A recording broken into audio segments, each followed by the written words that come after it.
This episode of the EPS podcast contains strong language. Listener discretion is advised. All right, welcome back to the EPS podcast, where everything is a primary source. I'm Eric Paul. Having a podcast which allows me to talk about nearly everything and anything has been a lot of fun, mainly because it gives me a reason to reach out to people whose work I've been enjoying for much of my life. That brings me to today's guest. He's Joe King, aka Joe Queer, leader of one of my all-time favorite bands, the Queers. So thanks for joining the EPS podcast today. And we were just chatting before hitting record, and you guys are heading out to Europe for a tour in a few days. That must be pretty exciting. Yep, we leave Monday. So it's the official tour is April 20th to May 29th. So, yep, from Italy, Spain, up to the UK, Germany, Belgium, Holland, Scandinavia, and we end in Helsinki. Are any of those countries, any of those places that you're visiting, were you ever, especially early on starting out, picturing you touring those countries and having fans all around Europe, all around Asia, all around the world, really? I mean, I always had this weird dream before we got signed to Lookout. I always wanted to say I went to Italy and I saw the Colosseum in Rome. You know, I wanted to see that. I don't know why, but because of music, I wanted to be in a band and say I saw the Colosseum. That was one of my little dreams. I don't know why, but anyway, so that was something. No, I mean, when we started, it was like, you know, really it wasn't, the tour in a punk band was kind of a losing proposition, like whatever the movie is with Youth Brigade and Social D, you know, or I mean, some of those bands did okay, I guess, but it was, I never thought I could do it now. So to say I've been doing it for years now is pretty cool. But back then, no, I never thought we'd be able to do it. Yeah. No way. I mean, it's been a long, but steady progression for the group. So, I mean, I first got into the band mid 90s. I was kind of late on the uptake, but I was about 14, 15 years old, and I had gotten into the Ramones big time. I was like, really that was the group that did it for me. And as I tend to do when I like something, I try to find more like it. And I remember reading somebody describing the Queers as being the Ramones meets the Ramones. But I think the first album that I got of yours was Move Back Home, and you do Hawaii on there, the Beach Boys song. Right. And I was like, almost immediately, I was like, no, I think it's more Beach Boys meets the Ramones. And that especially comes true when you have, the album Don't Back Down, which is the Beach Boys song they named at it. So would you say that your music, the Queers music of that era, especially of the 90s, was more rooted in 70s punk or 60s rock and roll? I guess I'd say a little bit of both, really. The early days with Wimpy singing, we were more into the early punk type sound. And then I grew up on all the 60s stuff, and loved the Ramones. So I felt there was some unexplored territory between the Beach Boys and the Ramones. And so that's kind of the direction we went, which is where we talked to Joey about doing an EP where he was going to sing with us. I don't know if I touched on that last time we talked, but anyway. And because he said he always wanted to love those Beach Boys vocals and stuff, and they never really had many back vocal parts in the Ramones. Yeah. It was really one dimensional, which was great thing about them, but also it was just stretching out musically he wanted to do. He told me, don't stay punk for the sake of staying punk too. Let the music just, take you where you go. He said too many bands just were worried they wouldn't play or write certain songs because they weren't punk enough. So that was another lesson I got from him. But yeah, I thought it was really exciting on Don't Back Down because I felt it was a great album. And we kind of hit that spot between Ramones and Beach Boys pretty well. And so I got up to another level in songwriting. And so I was pretty excited. But I'd say, from that point on, we kind of got more into the pop probably Yeah. than the I mean, punk stuff, but anyway.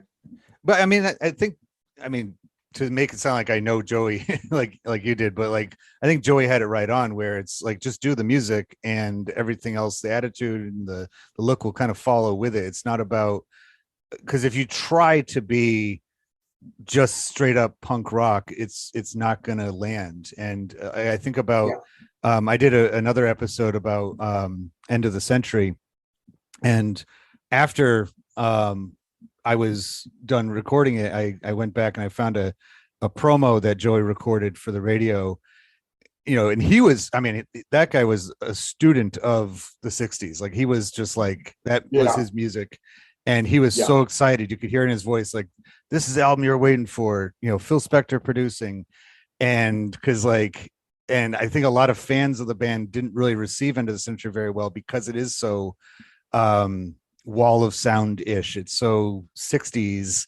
And they were like, no, we just want the driving guitar. We just want the fast drums and everything like that. And it was like, no, he's just making what he Yeah. wants to make. And that's what he knows. And he's coming from in the 60s. And Yeah, I thought it was a great fit. And Joey told me, I talked to him afterwards about producers, and he said he would love to work with Phil Spector again, but none of the other guys would. I talked about that a little bit, and he said he was really eccentric, but at the end of the day, he felt some magic was going to happen, and some of it did, with Phil Spector. yeah. And I didn't talk to him a ton about it, but he did tell me about the gun thing and about working with him. But he really loved Phil Spector. But getting back to that thing, Joey, the great thing about him was we were talking on the phone, and I realized after talking to him that what got him out of bed in the morning wasn't how much money he had, how famous he was, how big the crowd was, none of that stuff. He just loved talking music. He loved music. He was appreciative, grateful for what he had gotten out of music, and he loved it. He loved talking to fans. He loved talking music. And after all the great stuff he had done, he was still talking about, the next great song he was going to do. And I remember talking to him about Acid Eaters, and he said, what songs do you think, as a Ramones fan, what songs did you like off that? What did you not like? What did you think we could have done? And I mentioned a few songs we did on Reverberation. Hungry by Paul Revere. I thought they could have done that really well, better than we did it. And then I said the Dave Clark 5 song, he was aware of it, but he never really got into that. But The Kids Are All Right, that one was played out. I mentioned Circles by The Who, which he thought they could do. But then I said this song, really obscure one that closes out our album, called We Gotta Go by the Shy Guys, which is on some Nuggets thing I found. And Joey knew it. You know what I mean? I couldn't believe it. He knew it. And I don't know why at the time I thought he could do it. We did it, and it was my least favorite song on that album, Reverberation. But yeah, he knew it.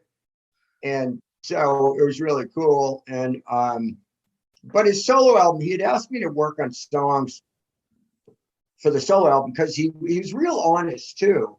And he taught me, he said, dude, be your own worst critic. I don't need to read the New York Times to know if I got a great album or a great song or not. And so he said, I know in the solo album, I've got enough stuff, but I don't think it's strong enough material. He said, I know people will blow smoke up my ass and say they love this, that, and the other thing. But except for Maria Bartiromo and What a Wonderful World, of course, he felt the other songs weren't up to that level. I mean, I love the album too, but I don't listen to it much. But anyway, I just was really struck by how honest he was. And Acid Eaters, he wasn't into Somebody to Love. Some of the songs he was, wishy-washy on doing, they had done. And so it was kind of interesting to talk to him about that. You can hear it on Acid Eaters, which are the ones that really have the full emotional side behind it. Like he actually wants to do the song versus the ones that seem kind of forced. And I think that for both groups, the Ramones and the Queers, one of the things that I've always liked is when you cover other bands' music, it's not, you're making it your own, and you're just doing it and so like I think my favorite Ramones cover, and actually I think my favorite cover song at all is the Palisades Park cover that they did. I think it's they didn't ruin the song by any means. They didn't cheapen it out, but they made it their own. And I mean, the original version's fun too. Right. Freddie Cannon. They did a great version of that. And I had talked to Joey about, and I'm getting back to that Acid Eaters conversation. We had a few of them about that album. I was hoping they would go more that direction. And on the whole Acid Eaters thing, I suggested It's Cold Outside, which was a song we did on Pleasant Screams.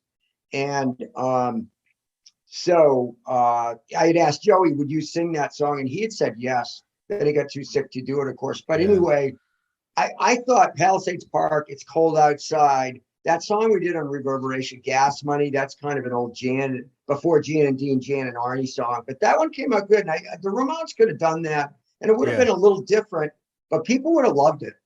I think so. That was, anyway.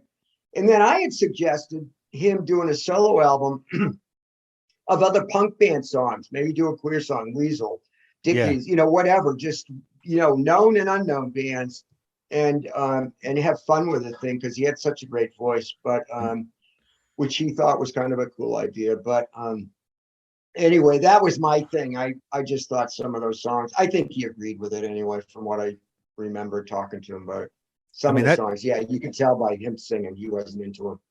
That must have been an incredible thing for you to be able to be friends with Joey, being able to talk to him frequently, because I mean, of course, the Ramones had such an influence in you getting started with your band, and then to have it a couple years later being able to, I mean, that must have been, I mean, how often does it happen?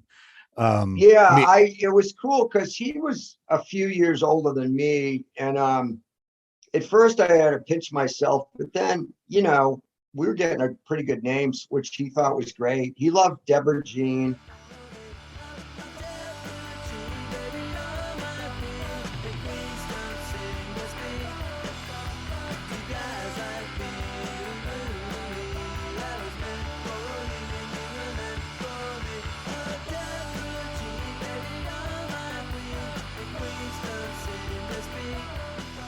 Played with him the last time at the Hampton Beach Casino. He watched the whole set. I mean, he was there the whole set. He watched it and studied it, and it was, which is really cool, because I never saw him watching the opening bands. Really, not that I was there all the time paying attention to what he was doing, but I never saw him watch the opening bands when I was backstage before they went on. So, but yeah, it was cool. But it was just talking to it was just a great guy. I learned a lot about life and about music, and he never had an attitude, and he was grateful. And I try to be cool with everybody I meet, because I take took my cue from Joey and the other Ramones, how they treat people. Well, I can tell that, firsthand, because I think I mentioned to you that back when I was in high school, I sent you a letter and a fan mail, and I got it back, and with a picture, signed autograph and everything like that. And it was like, for somebody like me, who I got into the Ramones just as they were finishing up, so I didn't get to have that. But then to be able to have that, the Queers were kind of like my Ramones. It was like, those of us who grew up, in that, and so it just meant a lot to me that you did that, and here we are now. I knew I could approach you about this. I'll tell you a little story, not to interrupt, but about 2 years, 3 years, right before COVID, some guy came up to me after a show and he said, "Hey, Joe, I'm here for my best friend," whatever his name is. I don't know. The guy was probably mid-40s. And he said, "You saved his life." And it was I was taken aback. And I said, "What?" I didn't remember saving someone who was drowning or something. You know what I mean? You jumped in. "Really?" And he said, "I'm not even in punk rock, but he really wanted me to tell you the story." When it was, I think, around 1994, 95, he was suicidal, and they're still best friends to this day. And no, his parents didn't know, and his best friend, the guy I was talking to, they didn't know. And the kid wrote to 5 bands saying he was suicidal, and nobody wrote him back. And the day before he was going to kill himself, my letter showed up because I had Oh written my it goodness. back, because I would write back everybody. And I vaguely remember, it said to tell his parents and talk to them, and which he did. But anyway, that letter saved him. If the letter hadn't come in, he was going to kill himself. He had the Oh my plan, and God. I believe he had written the notes out. And now he had a job, and that's why he couldn't go to the show. And he has 3 daughters, and he's married, and all that stuff. So, Oh man. you know, those are the gifts you get from music. But anyway, I used to get a kick out of, it wasn't a job for me to write back to the people. It was exciting. It was fun. And so those are the gifts you get through music that have nothing, the best times. That's a great story and Yeah. something I'm proud of. But the best times in music had nothing to do with how much money I made. When you think about it, money has nothing to do with music. So, yeah, I like to make money, but I don't look back at times and say, geez, I made, whatever. So, anyway, but that That was, yeah, I would write back to everybody, man. It was great. right. Well, that just says it all. I mean, it shows you, I'm sure, firsthand just how much the music, means to people. That, even if the songs, I mean, and there are some of your music is very poignant. I always think about the song "End It All," which, if I'm not mistaken, is about that, right? I mean, it's That's a Muff song. right, but I mean, you And guys recorded it, right. Yeah. and you did your own version of it, which is, Right. that same message of, and in that time period in the I 90s. guess you're right. Yeah, I didn't really think of it too much as saying that was kind of a throwaway at the end of the session for Don't Back Down. But that's But what's funny. yeah, That's what's so yeah, I funny guess is you're right. that, because you say that, because like that song, your version of it, you know, it means something to me. And so even like the Yeah, slightest little thing that you do, like just yeah, writing back a fan mail, it's amazing just what kind of legacy that has. Like you yeah, learned a couple years ago. That's really yeah, incredible. yeah. No, music isn't about that was another thing I talked to Joey about. If you get to play music, we're talking about some arrogant fuckers.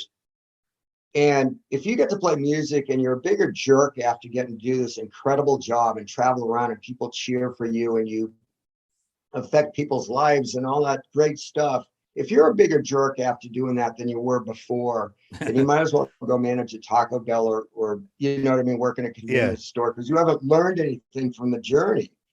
And so I know a lot of guys that were the coolest fuckers ever, and they've had some success and they're arrogant jerks.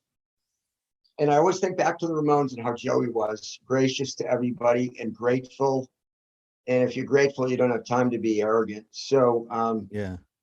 I don't know. Anyway, that was a good lesson I learned from Yeah. him. So, and Uh, from music. So would you say it's fair to say that there's been at least 3 versions or eras of the Queers? The first one being early 80s, the wimpy years, and then moving ahead to the early 90s with B-Face and Hugh, and then later 90s into 2000s, or yeah, is it? we've actually had, well, after Tool and Wimpy, I went to Boston. So I would call that an era there where I met Hugh, played with Uh-huh. JJ Rassler, me, Hugh, JJ Rassler from DMZ. And we had a couple of different guys bouncing in and out. So those Boston years were real formative in that we opened up for the Ramones a few times, played the Rat all the time, played Chet. So I was able to get my feet wet in the Boston scene. Yeah. And so that was a little era right there. Then I opened up a restaurant and I said, oh, practice with Hugh. We met B-Face. So we started up that lineup and we were just going to make an album I was going to put out on my own, and that was going to be it.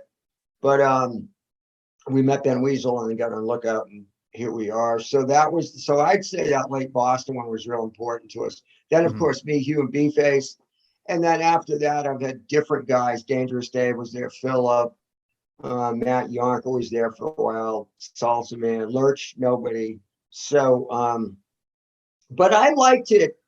I liked it having different guys, because if you have some of the guys, most of them got married, got good jobs, got kids. You know what I mean? They did it for Yeah. a while. Most of them are all psyched that we're still playing. Yeah. and they would play if they hadn't done, but life got more important, like jobs and wives and kids and all that stuff, going to Yeah. school. So that's why, but it's cool that most of them are all happy we're playing.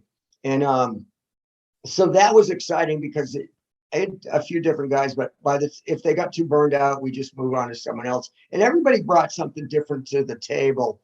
And if you get the new guys that haven't toured, say, and they're excited to go out, it always kept it fresh for me. So yeah, but I'd say 3 or 4 lineups for sure. Now we've been Hoglog, the drummer now, has been here since we did Back to the Basement.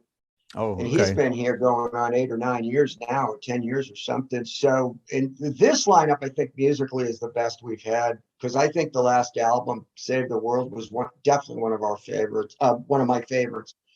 Start to finish, there's love songs, Don't Back Down, and Save the World.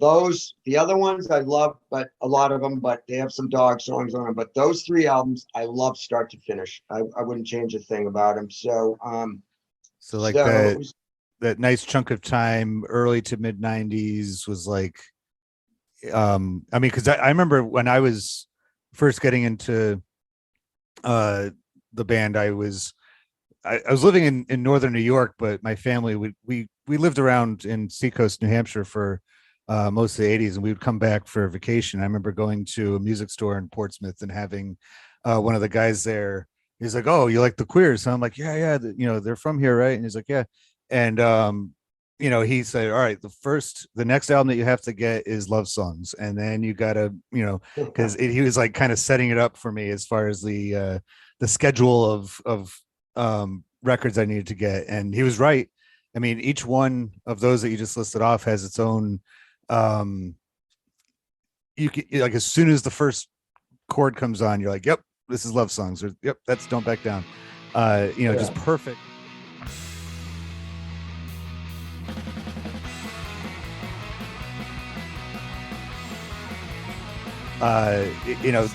It's so would you say that's like a product of the time period? Like, was that the spirit of the scene in that early 90s yeah, where everybody was just kind of like being encouraged to record tour, just do as many shows as yeah, possible?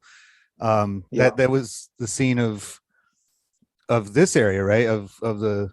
Of Seacoast, New Hampshire, Yes, New yeah, England. that's how it was. We were rubbing elbows with Screeching Weasel, the Muffs, Green Day, a million great bands out there. So yeah, totally. MTX, the whole Lookout scene, really. So yeah, we were lucky to be there. So yeah, it was pretty exciting. So we were really lucky when Larry called up and wanted to do Love Songs, and then we just took off. We did a couple tours, and I was like, sold the restaurant and just never looked back, really. So Okay, I mean, that's one of my other questions: is when did it become a full-time job? So right around that time is when I the have music. worked only a couple times since then, but I could have lived off the band since pretty much the first tour we did on our own. But the only major job I had was working on my brother's fishing boat out of Portsmouth and Mhm. Gloucester, Mass. Just because I like the work, and I like being with my brother, and it was just so different from music. And so, but yes, I could support myself off music ever since then. Yeah, we were lucky in that respect. And I think that says something about the time period too. I don't know if you ever watched the show Portlandia, but I always think of that first episode where they talk about the dream of the 90s, of Mm, how it was just like there were so many independent record stores, and there was well, tattoo shops, and there was people, everybody's their job was like got a coffee shop or something like that. And the 90s to me were, because I was 10 years old when the 90s started, but I was graduating mm, high school when they ended, so I got mm, to see like the whole spectrum of the decade, and I bought into that big time. I mean, I used to love like being a teenager in the 90s and being able to we would go like bumming around Montreal or Burlington, Vermont is where I Sure. live close to both Yeah. those places, and just like Right. all the kids hanging out on the street, and there'd be a little indie record store there, and you could go trade your Right. CDs in and get some new ones. And like the people that were working there really knew what they were talking about. They weren't just somebody that got hired for the summer or whatever. They really were invested, and it seemed like Yes. that Yeah. that vanished thanks to the internet when you could just Yeah, download it did. everything. It used to um be so fun to discover records and obscure records and trade with your friends, and everybody had a zine. And yeah, it was such an exciting time back then. So it was almost like a different, of course, but sort of like it was our 60s, sort of, you yeah, know what I mean? no, yeah. Yeah, I get it. Yeah, it was a great time for music. Yeah. And So, I mean, yeah, when the band first started out, so we're talking early 80s, right? When the first yeah. version of the Queers showed up. Was it that DIY, that do it yourself attitude that seemed to be just swirling around back then, that said we can do this too? What's the big deal? Let's grab some instruments and start playing. Yeah. Yeah, I had played in a cover band with Wimpy, and so then we were really affected by the Ramones and Black Flag. And so that's where it evolved out of there, the Ramones and Black Flag, really. And yeah, we just did it because we're all musicians, me, Tool, and Wimpy, and we had nothing else to do. So we started a band. So we only did a handful of gigs back then. But anyway, that's where it started from. Yeah, We just lived to go to Ramone shows and because Black Flag and go down to the Rat and shit like that. So I have I've yet to do it, but I need to do some kind of episode about the Teenage Mutant Ninja Turtles, because they came from the same era and the same area. They were, the makers of that comic book are from this, they were living in Dover when they made the Turtles, and it was just like a joke thing at first, and but they made their own comic company. It wasn't that they were trying to work for Marvel or DC. They were just like, we want to be comic book artists. And they made their own, they were in Wells, Maine, when they were at a pizzeria, and they just said, how about this for our name? And they came up with Mirage Studios, and then they just said, all right, let's just do it. And I feel like music and drawing, especially back then, that was the most direct outlet for creative people, that you didn't have a lot of barriers they had to go through. That if you really wanted to make music, who's stopping you? Or if you really wanted to draw a comic, as long as you have a Xerox machine nearby, who's stopping you? Right. Yeah. Whereas, Yeah. Yeah. I mean, Yeah. now it's an interesting thing, and I kind of have to wonder, do you think that being in this region of the seacoast of New Hampshire had anything to do with it, with its proximity to places like Boston, and then Portland to the north? And or is it just kind of could the Queers have become a thing anywhere in the country, or is it something unique to northern New England? I never really thought about it too much. I mean, certainly my influences were I hung out with all the surfers, so I was into Dick Dale and the Beach Boys and that type of stuff. So that really affected me. So, but I think in some respects we could have started anywhere, probably. So I don't think it was a geographical thing so much. I was lucky I was there because we had the Rat. I mean, I did go to Portland and we played up there a lot for fun, but the Rat was ground zero, Boston, Chet's Last Call and shit like that, Cantones, and get to see the Real Kids and DMZ and all these, the Thrills and all these great Boston bands. So that was a real big influence on me.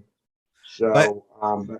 I mean, I guess there must be something to the, because surfing around here, around the northern New England, it's a totally different thing than surfing, I think, anywhere else. It has that, so when you're actually there on the beach, it's still surfing, but it's cold, and it's it's New England, so it has that grittiness to it. So I think that combination of sounds that the Queers produce is actually very exclusive in some ways to this area. But it wasn't long, and I think that's why your music is so enjoyed by people all around the world, is because it has just like that perfect like combination of traditional sounds, but also, you know, modern ones too. Yeah.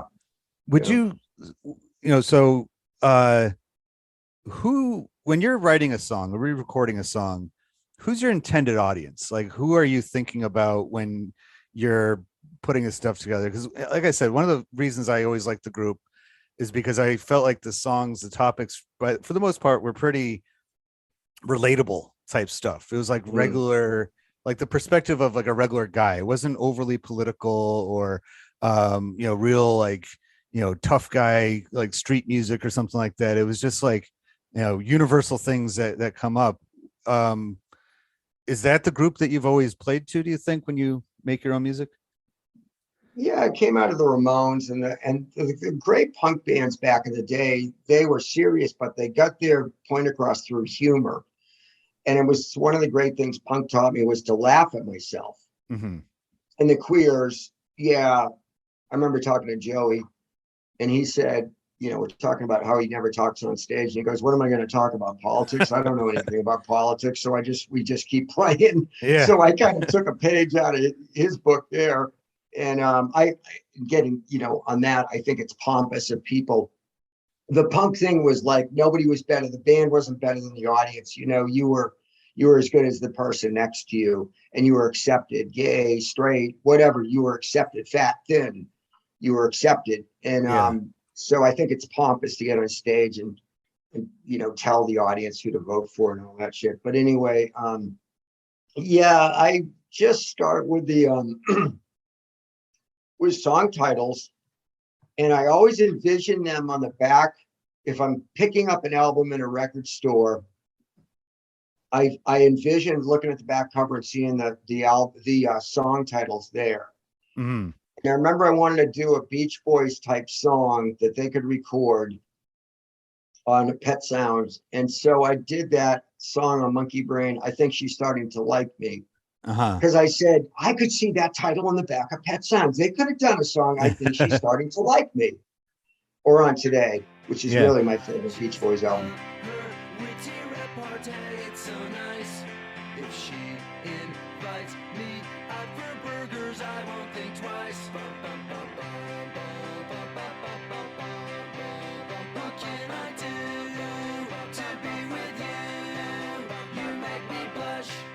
Crush, you're just so cute and neat and sweet, and I think she's starting. So oftentimes I'll have a big list of song titles I write down, and which is what I did with the last album, and just I had them sitting there and just fooled around, and it's just day-to-day stuff that we'll come up with in the van, and I'll say song title, someone write it Yeah. down, and so we'll save it, and I got a list, and that's how it comes about.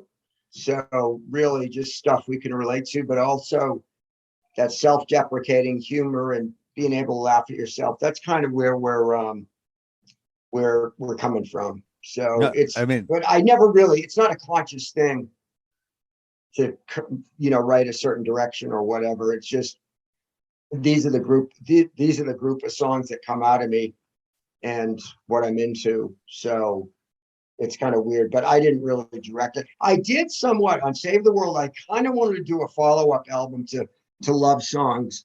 mm-hmm. And other than that, I didn't think too much about it, but that was sort of the funny. I wanted to go back to that early Queers, but it's just day-to-day stuff, I think, Yeah. really. And so I mean, luckily people can relate to it.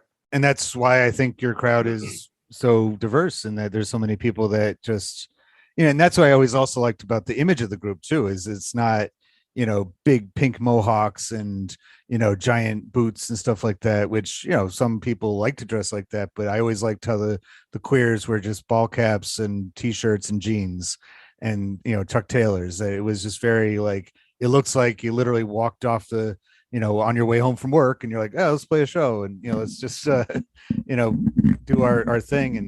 And so many times I've been to punk shows and stuff where there's no actual stage. The crowd and the band are literally on the same level as each other, and I think that's just such a perfect metaphor for the why I like the music so much, is because the group can just as easily put down their instruments and walk back into the audience and you wouldn't even notice. Like you would just be like, oh yeah, they're one of us too. Like you can't tell the difference between the roadies, the guitar techs, and the band. You know, Right. it's Right. When I saw, that was, the band was no better than the audience. Exactly. When I first saw Black Flag, it was before Rollins was there, and I was living out in Manhattan Beach, California, right next to Hermosa Beach. And so I saw them, and I had known the music, but the sound was so fucking horrible at that show. Yet it was big, and the guys were jumping on stage. It was total punk, and like grabbing the mic, and they were singing, and then they'd get thrown off, and another guy would sing, then Dez would sing, and it was really punk rock. And I realized that was Black Flag. That was Mighty Black Flag. And so they were just little fuckers like me at the time. And I remember calling Wimpy, and I was like, dude, we can be a band. I just saw Black Flag. They're just like us. They're just like us. And so that was really empowering, because I thought they'd be like pro wrestlers in leather jackets, kind of like Henry Rollins, and gonna beat everybody up. So they made more of an impact before Rollins was there than after he was there. I loved Henry Rollins, but in Black Flag. But so yeah, anyway, that was kind of empowering to see them. But yeah, that's what I didn't like about Warped Tour. We never went on Warped Tour because we got away from that whole the band isn't any better than the audience thing, to where punk rockers were turning into rock stars. Right. Pompous rock stars, and that whole separation. Like I grew up at the Boston Garden seeing the Who and shit like that, which was great, Pink Floyd and all these bands. But you could never hope to meet the band, So going to the Rat, all of a sudden you could talk to the band. They'd be having a beer. You could buy them a beer after the show. And so it was fucking great. So Warped Tour was going back to this rock star type thing that I hated about punk rock. So I never did it. We got invited many times, but we never did it.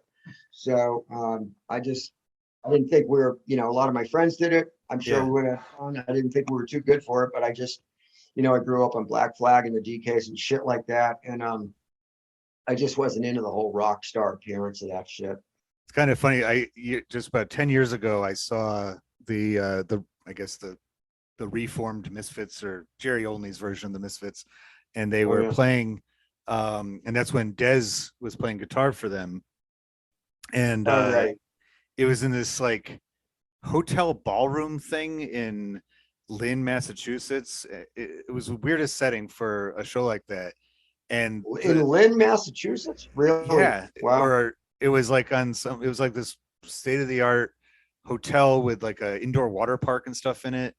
And then for no reason at all, here's the Misfits. And but I went down to see it, and the Cryptics actually opened up for them in that show. But anyway, and they're like a mile above the rest of the audience. There's all these security guards in front of them, and it was like, I'm not going to be able to meet these folks. But then after the show, Dez was hanging out in the lobby, just saying goodbye to everybody, and like he took a picture with me, and it was like right back to the roots, like despite I only met him once and had a good conversation. He hung out for a show at Asbury Lanes, and I got to talk to him and tell him how I saw him way back then. We're about the same age, and very down to earth. Love. I thought he was really great, and I think that's how the truly great artists, musicians are. They can't be bothered with attitudes. But I've never run into, touched bases with him, though we talked about it. So it's kind of a weird thing. But yes, that's great. I love to hear that story. But everybody says that about Dez. Great guy. And it was a fun show, and it made it more fun afterwards, because I'm like, oh, he took a picture. And then I showed people the picture, and they're like, oh, is that Ozzy Osbourne? I'm like, no, I just find it because he had the makeup on and everything, so he looked like kind of Ozzy-esque. And I guess when you join the Misfits, you get to choose your own like character or something that it's like cosplay or something. But it was fun because of that, because it was so much more, as best they could in that kind of setting, make it that much more relatable. So I got to see the Queers. I've seen you 3 times in 3 different places. One time I drove through, the first time I saw the band, I drove through a lake effect snowstorm to Buffalo to see the band play, and I loved it. It was great. It was fantastic. And then I saw you another time in Albany, New York. My brother lives around there, so we were just in town, and I saw a flyer. I'm like, the Queers are going to be downtown. Let's go. So we went and saw you again, and then recently during the Elvis Room um, celebration in Portsmouth, Oh, and you were there. Okay, yeah, that was a really fun night. Really and fun. I It was great to see so many people, so many old friends. I loved it because it was just like it was a special occasion, kind of like the homecoming show, but you guys just did 45 minutes of just straight, loud, fast music. And I was like, on the one hand, it's like, oh, they didn't really make a big deal out of this, being back in Portsmouth and everything. But I'm like, but that's actually what makes them great is that they're just like this blitz of music in our face. And like I think about I've watched probably 1,000 times the Ramones' last concert on that tape that they made the documentary, and I just and then they have the We're Out of Here live album version, and I just love how at the end of it they're like, Joey's like, thanks, good night, like thanks for 22 years of following the group, see ya, and I'm like that no frills, just very. So where does that show the idea come from to play a Queer show of just one song after the next? Like, is that the Ramones that kind of taught you that? Or Yeah, I'll tell you where it came from. The Ramones, yeah, they're part Ramones, and then Dick Dale. When I first saw, we have played with Dick Dale back in our heyday. We were touring with Chicks Dig It, and Dick Dale. It was a Saturday night, and we couldn't get into La Luna because Dick Dale was playing. But we could go. We could all play Chicks Dig It and the Queers and whoever else was out with us on that tour. Nobody's, I think. We could all three play. We're on tour. And we were packing it. We would have sold the place out on our own. But Dick Dale had it. I said, oh, dude, there's two bands I'll always open up for, Dick Dale and Green Day, or the Ramones, of course. But so we played. So anyway, I got to sit on stage. I had Dick Dale's autograph. Someone had sent it to me, Kepi from the Ghoulies or someone. I was into Dick Dale for years and years.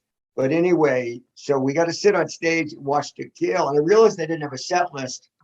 And so I saw how the drummer, Ron, and Dusty, the drummer, that's Dusty Watson, who ironically I just talked to today. He's in town practicing with Nashville Pussy.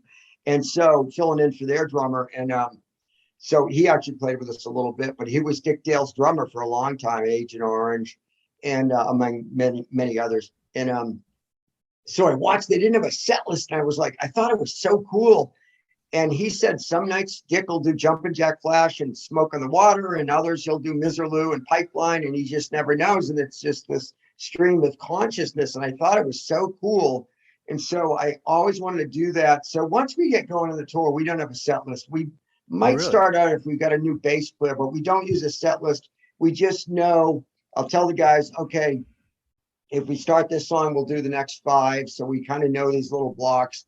And then be ready because I might yell out a curveball here, curveball there. And so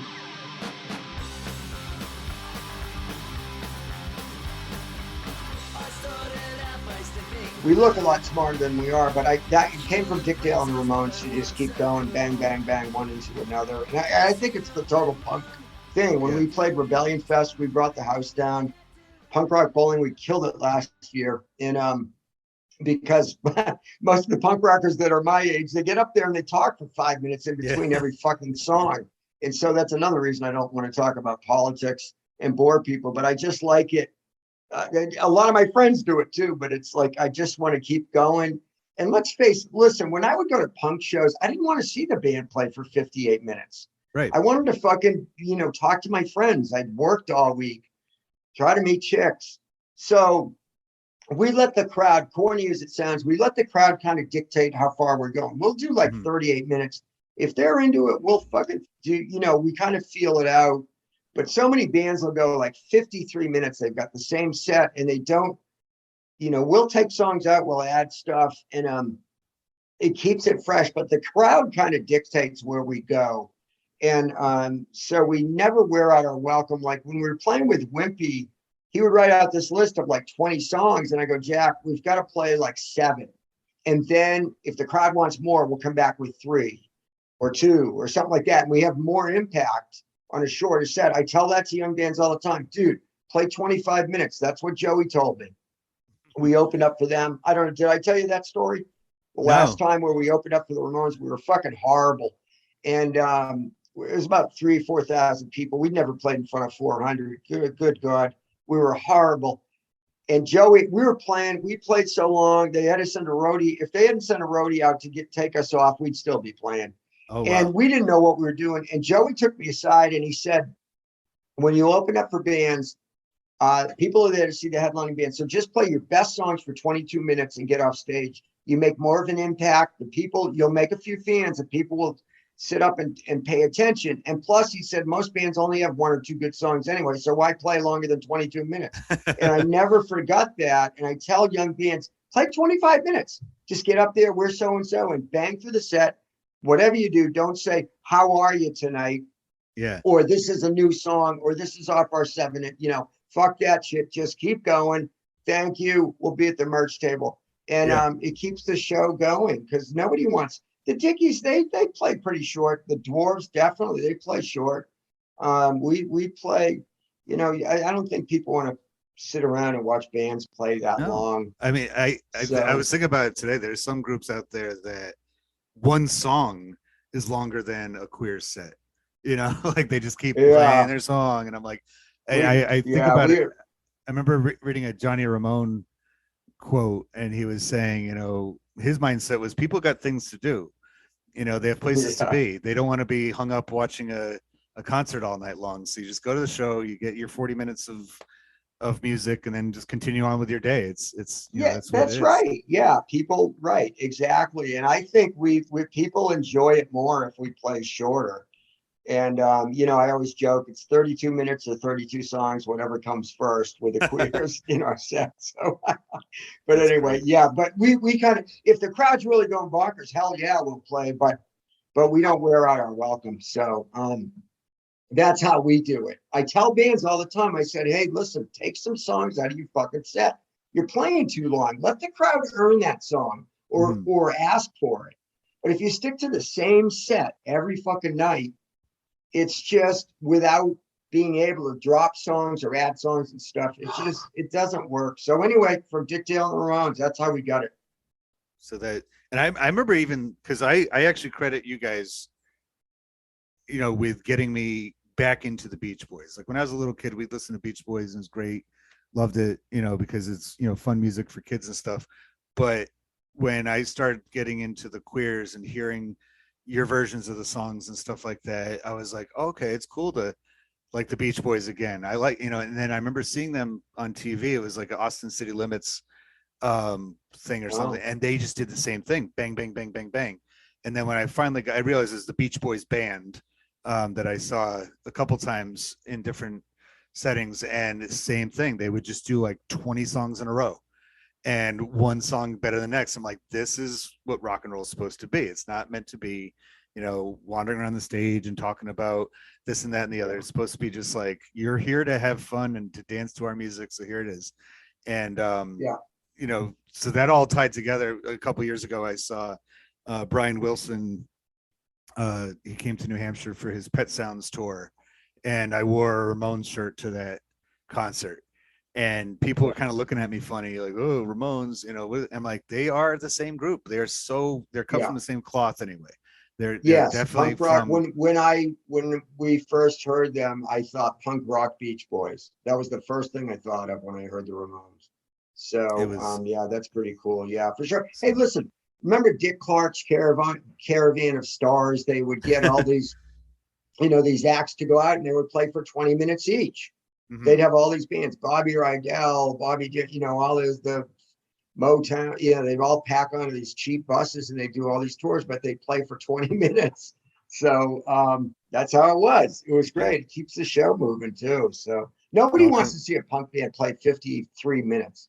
I don't. Yeah, it defeats the purpose.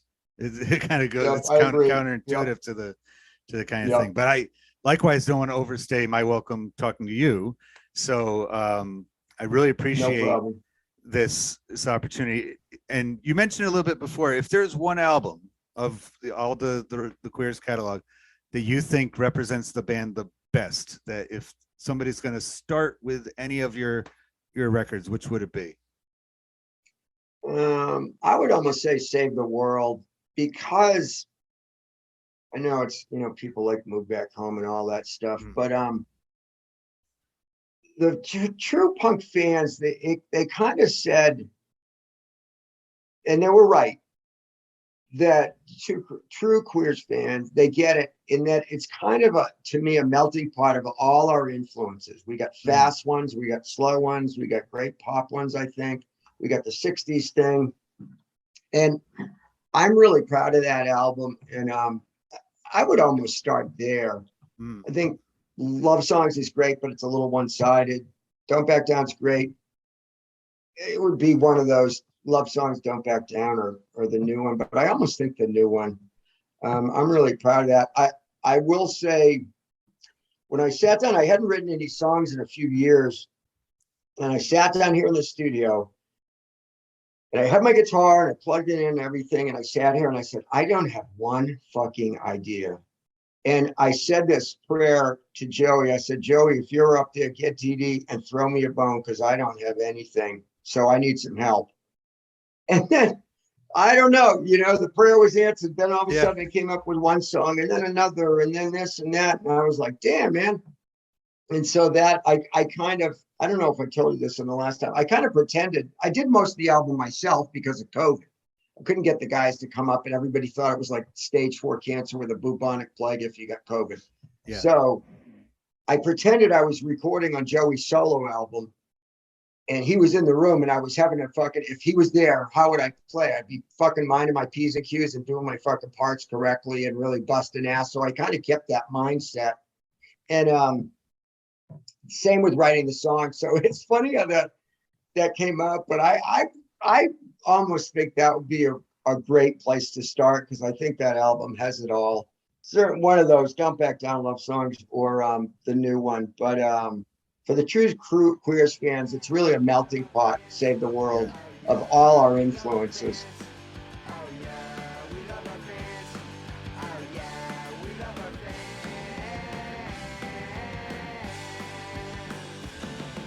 So I'm really psyched about that one. It's a perfect title. I mean, it really, I can think of a lot of different kinds of things that use that idea of like saving by, taking things from the past and bring it to the present. I mean, one of my, people kind of joke about, I joke about this sometimes, but not really. One of my favorite movies of all time is the Brady Bunch movie, the one that they made in the 90s, which was like, they took the Bradys and stuck them in the 90s. And one of their posters for that movie was they're back to save the world, that they're taking their traditional values from the 70s and they're kind of naive, look at the world. And another tagline was, they're back to save America from the 90s, kind of indicating just how the 90s were all backwards and stuff like that.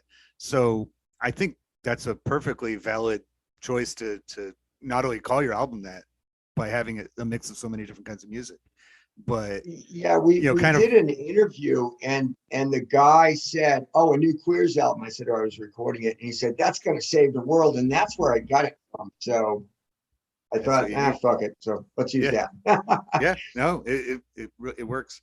So, well, thank you again for doing this, and this is my own DIY thing, is this podcast. So I really appreciate having Joe Queer, the leader of one of the best examples of how to just do what you want your way, do it yourself, of all time. Thanks again for joining the EPS podcast. Thanks for having me. I enjoyed it. I appreciate it.